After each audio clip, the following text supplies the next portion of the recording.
그러면 이러한 차이가 왜 발생하는가가 궁금할 수도 있는데요. 뭐 여기에선 제가 깊이 있게 다루진 않겠습니다만 간단하게 생각해 보시면 19년과 2020년 한번 비교해 보시죠. 사과는 2달러에서 3달러로 가격이 비싸졌습니다. 그리고 컴퓨터의 가격은 일정합니다. 그러면 상대적으로 뭐가 더 비싸졌냐면 사과가 상대적으로 더 비싸진 거고요. 컴퓨터는 상대적으로 싸진 겁니다. 그러니까 상대 가격의 개념입니다. 그러니까 사과는 비싸졌고 컴퓨터 가격은 변하지 않았습니다. 그러면 사과만 비싸지고 컴퓨터 가격은 똑같아요라고 말할 수 있겠지만 우리가 두 개의 제어만 존재할 때 상대 가격을 통해서 가격의 어떤 그 컨셉을 도입한다는 것을 미시경제학에서 배우셨을 텐데요. 사과는 상대적으로 비싸진 것이고요. 컴퓨터는 상대적으로 싸진 것입니다. 자, 그런데 그렇다면 그 다른 조건이 동일하다면 미시경제학에서 상대적으로 비싸진 것을 적게 사는 것이 맞고 상대적으로 싸진 것을 더 많이 사는 게 맞습니다. 그런데 2020년의 결과를 보면 상대적으로 비싸진 사과도 더 많이 샀고 상대적으로 싸진 컴퓨터도 더 많이 샀습니다. 물론 이제 이건 생산량의 개념이긴 한데요.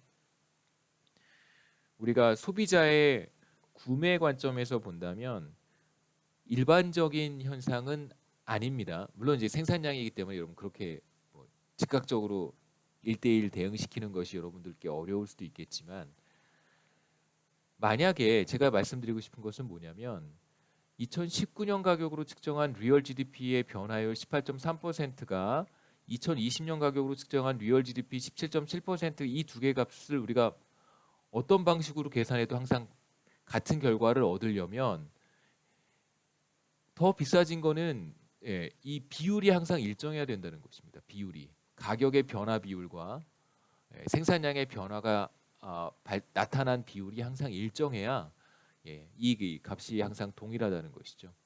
그래서 미시경제학에서 소비자의 선택의 문제를 다시 한번 생각해 보시면 왜 이런 변화가 나타날 수밖에 없는지 여러분 좀 이해하실 수 있을 거라고 생각하고요. 여기서의 뭐 관심사는 그건 아니니까요.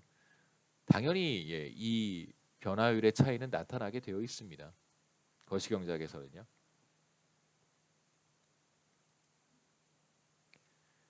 자 이제 리얼 GDP 계산을 끝낸 게 아닙니다. 우리가 기준 연도를 2019년을 사용하느냐, 2020년을 사용하느냐에 따라서 리얼 GDP의 변화율이 달라진다는 것을 봤습니다. 자 이제 이러한 결과를 가지고 최종적으로 마지막 단계에서 리얼 GDP를 계산할 수 있는데 어떻게 계산하는지 한번 보시죠. 우리가 두 시점 사이의 리얼 GDP의 변화를 구하고 싶습니다. 그래서 두 시점 2019와 2020입니다. 처음 시점과 나중 시점인데요. 마지막 시점인데 자, 2019년이 처음이고 2020년이 마지막입니다. 처음 시점의 가격을 사용한 것이 처음 시점이 2019년이니까요. 처음 시점의 가격을 사용했을 때 리얼 GDP의 변화율이 이건데 이러한 방식을 라스페이레스 방식이라고 합니다. 다시 말씀드리면 우리가 비교하는 두 시점이 있습니다. 그런데 비교하는 두 시점에서 처음 시점의 가격을 사용했을 때 변화율이 18.3%고 처음 시점의 가격을 사용하는 방식을 라스페이레스 방식이다. 혹은 이렇게 얻은 지수를 라스페이레스 인덱스 지수 이렇게 얘기합니다. 그래서 처음 시점인 2019년 가격을 사용하여 측정한 리얼 GDP 증가율이 라스페이레스 방법을 이용한 증가율이고요.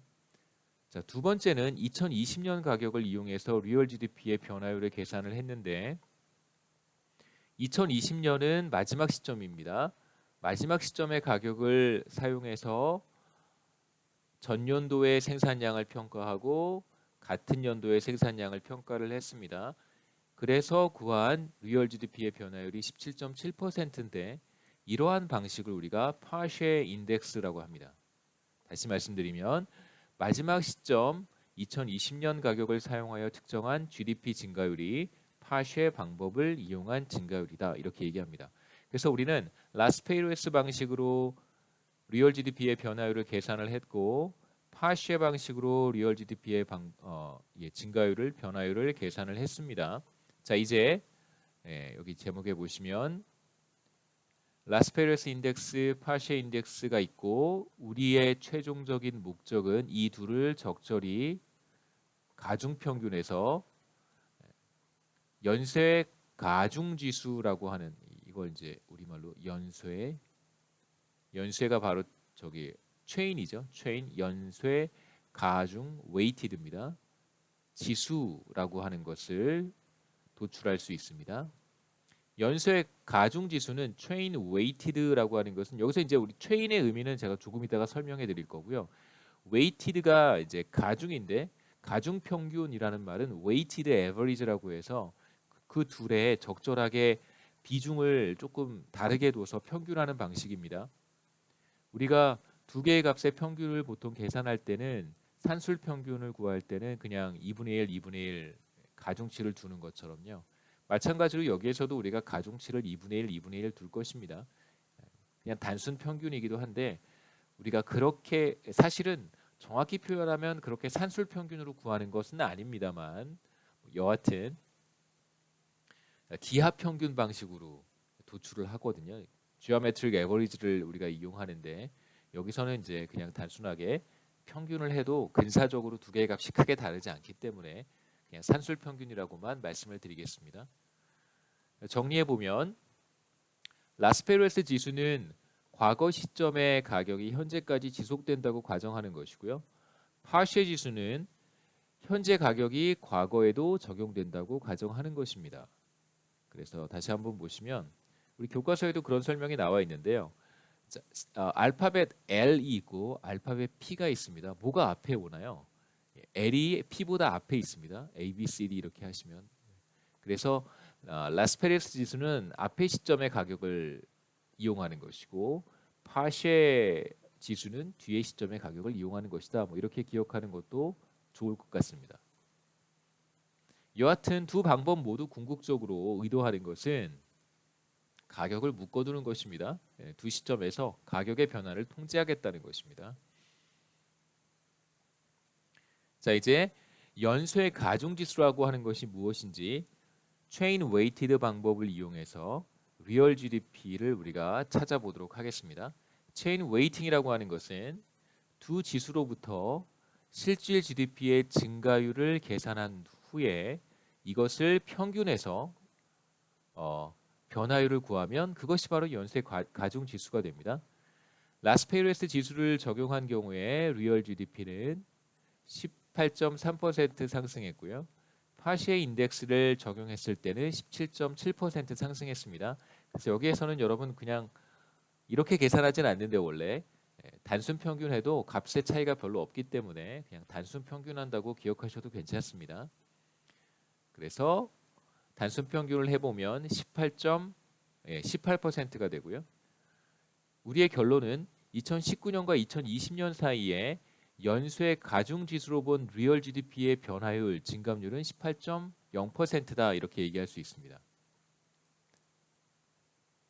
바로 이게 리얼 GDP의 변화율입니다. 이 값이 바로 예를 들어서 한국 경제가 2019년과 2020년 사이에 이런 연쇄 가중지수를 적용했더니 18.0%가 나왔다.